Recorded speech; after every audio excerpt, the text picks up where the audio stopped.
Okay. Least surprising news? No. I saw your tweet and I shook my head. It was like, yep, not surprised. They've been too silent on it, man. They've been too silent, and Ubisoft is notorious for not being silent. They are like 24/7 hype train, yeah. hype machine. That is like, if you want to sell a game, millions of copies of a game, Ubisoft knows how to do that better than anybody because they got a hype machine that is like legit crazy, insane hype machine. And the Division, which seems like they started the hype train and was like, whoa, this is probably not pulling, not coming together like we wanted to come together. Let's slow this hype train down. They slowed it down real fast, though. Yeah, they did. I mean, if you want to slow down a hype train, just release a video about your fucking engine. Like, if you want to bump the brakes, just do a couple tech demos. People would be like, yeah, okay, that's cool. New York City, woo! But then there was nothing after that. So they went from pure hype mode at the reveal for E3, where they were dropping shit from the ceiling. They had the really dramatic video. And then from there, it's just straight like, all right, pump brakes, pump brakes, pump brakes. Full stop. Delayed. So there's a couple things that, well, one, they announced, before they announced the delay, they announced that they added another studio to the development of the game. So right now there are four chefs in this kitchen making this game. We have Massive Entertainment, Red Storm, Ubisoft Reflections, which is in the UK, and Ubisoft Annecy. Annecy. Annecy? It's a French city, I believe. And they were responsible for the multiplayer on Assassin's Creed and another title. I can't think of them off the top of my head. My first question to you, Colin, is this a bad sign that they're adding another studio? I think it's nothing, personally. Like I mentioned earlier with AC, it's just a lot of devs, right? Like, that's just how it is nowadays. And usually you, like, you'll throw one feature over there, right? So, like, Star Citizen's actually a good example. With their gigantic budget, right? They have, I think, like 6 or 7 different studios working on the game, if I remember right. Could be. Like, each one's doing a different portion of the game, and then they're kind of combining them all at HQ, right? So, which would be crazy, but yes. Yeah, like, that part of the process is the scary part. So, like, I don't think it's that surprising at all. I'm sure it's just like, hey, you guys are now doing meta systems for multiplayer. Like, that's really all it is. I wouldn't worry about it being like 4 separate design departments clashing with ideas, because it's still very much the original studio's game, right? Like, that's not changing. That's true. Now, I would say, we talked about the hype train.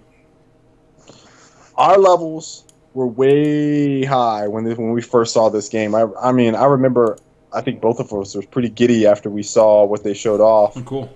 And then each subsequent bit of news that we got about it seemed like it was less hype. Like you said, it seems like they were trying to slow the brakes a little bit.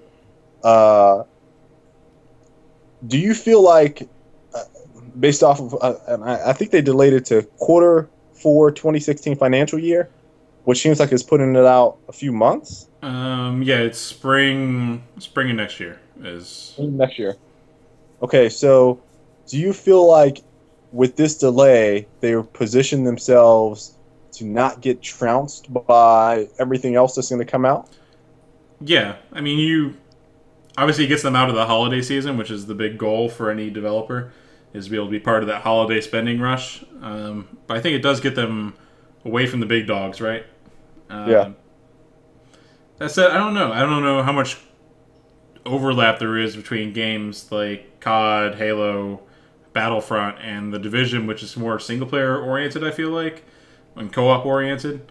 They're not trying to be like a multiplayer shooter as much as they're more just trying to be a solid co-op game, it seemed like. So I don't know how much overlap there was where they were in danger of it, but it definitely clears them out of that space, which is a positive. And it's more time to work on the game. For me, I think it's straight positive. Yeah, I actually kind of agree with you. My concern, it's not even a concern, and you're kind of touching on it with the audience overlap. I'm wondering who this game appeals to. Like, I feel like Destiny fans have their own like special niche, right? It's like Borderlands, Destiny falls into this group. Does Division still then be a part of that group? Like, do you feel like it sits in well with the Destiny Borderlands crowd, or is it something completely different? Probably a bit. Like the closest analog to me is you remember the Rainbow Six terrorist hunt missions and challenges? Yeah, I remember Where it was those. like co-op versus AI coming from different Yep, directions. yep. To me, it appeals to like guys that would be really into that, which I think overlaps with like the Gears Horde crowd, for example, or the Halo Firefight crowd, or like custom games in Halo crowd. So I think like that's where the overlap is, I believe. Um, I'm really curious to see how they do multiplayer because that's what I was excited for initially was the potential of it's New York City and like you can hold down areas with your buddies, and like Right. you can make a home base and like defend it and raid for supplies and stuff.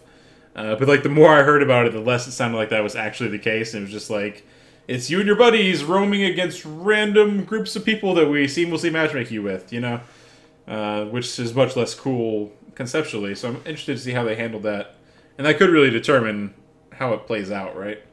Because if you can just like straight up just gank people all day, it'd be a lot more fun for me personally, but not so much for guys that are looking for a more structured co-op experience, Right.